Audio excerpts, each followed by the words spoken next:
Barakatah Yahweh, Barakatah Yahweh Shah, Barakatah Yahweh, Barakatah Yahweh Shah. All praise to Yahweh, Ba'ashem Yahweh Shah, Ba'ashem Rakakadash. Now, when you're talking about the Israelites, a lot of people want to get on the color subject when color is all through the Bible. And it matters what the color the people was in the Bible, because it's lies being told about the color of the people.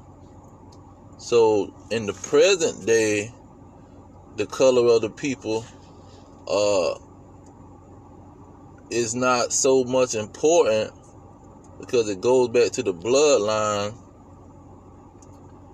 But the in the past, it'll show you what was the origin of these people, how these people looked in the ancient world. So let me get Jeremiah. Let's get Jeremiah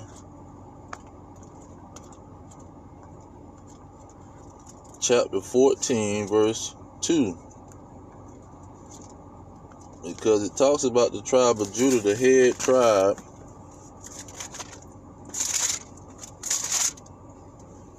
It says, Judah mourneth, and the gates thereof languish. They are black unto the ground, and the cry of Jerusalem is gone up. So, who they call the Jews, they were dark-skinned people, because that word black it's not a Hebrew word that means black, but that word was kadar. When you look up the Hebrew translation for that verse, it'll tell you that word was kadar, which goes back to the Ethiopian, the son of Ham, that was very black or very dark skinned, and they would call people kadar to say that they was dark skinned. But we know Judah is Judah and not Ham. And so when you let's go to the first miracle, because they like to leave this out of the conversation. But the first miracle in Exodus chapter 4, it tells you a lot. Now in the first verse, I can go from verse 1 of Exodus chapter 4. It said, Moses answered and said, Behold, they will not believe me, nor hearken unto my voice. For they will say, The Lord has not appeared to you. Verse 2, And the Lord said unto him, What is that in your hand? And he said, A rod. Verse 3, And he said, Cast it on the ground. And he cast it on the ground, and it became a serpent. And Moses fled from before it. Now you know the serpent represents a bunch of lies and a deceiver. So Moses fled from the serpent. Verse 4, it said, And the Lord said unto Moses, Put your hand and take it by the tail. And he put forth his hand and caught it, and it became a rod in his hand. Okay, so now not only was the serpent a liar, but now he's saying take it by the tail. Now who else was going to be took by the tail or the heel? Esau was going to be taken by the heel. That's what that the serpent bruised in the head situation goes back to also. Now when you get to verse 6, this is when he gives you pretty much another identifying miracle when it came to how the Israelites looked. It said, and the Lord said further unto him, put now your hand into your bosom. And he put his hand into his bosom, and when he took it out, behold, his hand was leprous as snow. And he's verse 7, and he said, put your hand into thy bosom again. And he put his hand into his bosom again, and plucked it out of his bosom, and behold, it was turned again as his other flesh. Now, the reason they got away with these lies is because they never tell this miracle. And they never tell the pretty much the truth about skin. Because when you go in a biology book, it'll tell you that skin is only two types of skin. It's skin that's perfectly normal with no defects and no problems. And then it's skin that has leprosy. Leprous. See, it has a defect. It's recessive. It's only two types of skin. And so, when he had lepers, that was a plague. And that lets you see that he didn't have a plague at first. His skin was normal, meaning it had pigment, it had melanin, it had everything that that was normal to it, and that skin had. It was complete. Now let's get Psalms, because Psalms gives you the definition of what's going on with this skin. Psalms chapter 50. Psalms chapter 50, verse 2, it says, out of Zion, meaning the Israelites, the perfection of beauty God have shined. So the Israelites was the perfection of beauty. They was beautiful. See, they was not a people that was imperfect. See, they was perfect. God made them just like he wanted to make them, and he made them to be beautiful. You go to Lamentations 2:15 and say, all that passed by clapped their hands at thee, and hiss and wag their heads at the daughter of Jerusalem. See, that's what they doing now. They wagging, because see, he put the curses on the Israelites, and now they being called all kind of names, and due to them being called these names, the whole reputation of dark skin has been attached to what the Israelites was going through. The Israelites was cursed, and Yahweh made it where they had a byword attached to them, and everything about them became a byword and astonishment and a reproach. So now the skin of the Israelites was a reproach.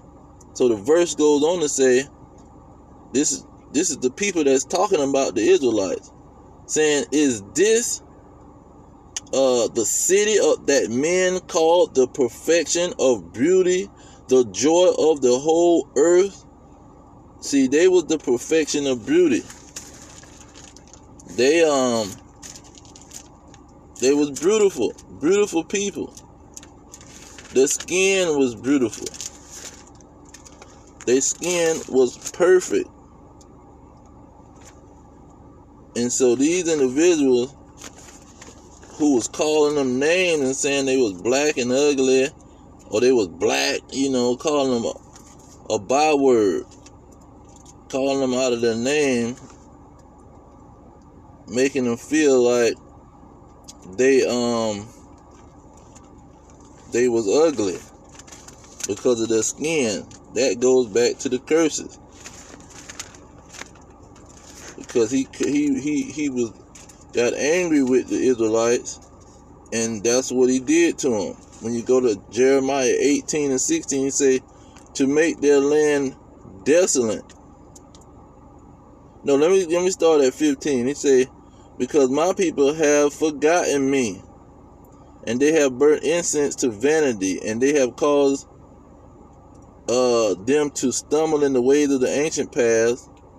Okay, so when you get down to 16, it say to make their skin, to make their land desolate and a perpetual hissing. Everyone that pass by shall be astonished and wag his head. So this is one of the punishments for them serving other gods and being wicked. He put a byword. He called them to be a byword and astonishment to all the people that saw them. So this skin has a bad reputation. And so let's see here.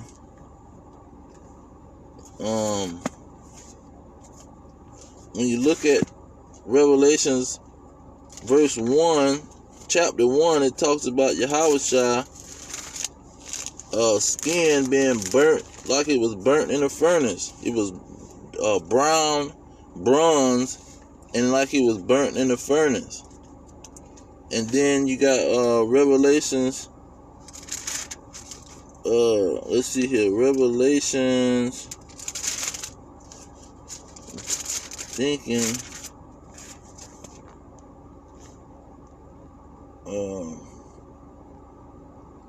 I think Revelation 5. Let me see if it's Revelation 5. No, Salaki, Revelation 4.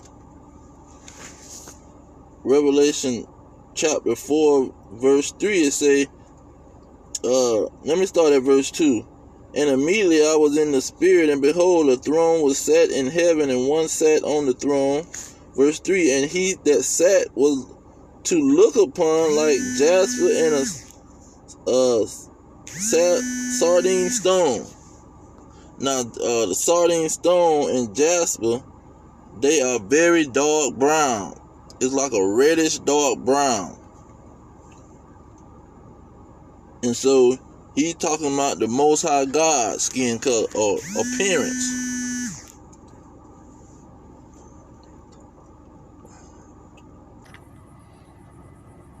Sulaki, sorry about the devil calling my phone. So you got King Solomon saying that he pretty much was being a very dark skin. That word kadar, going back to the Hebrew.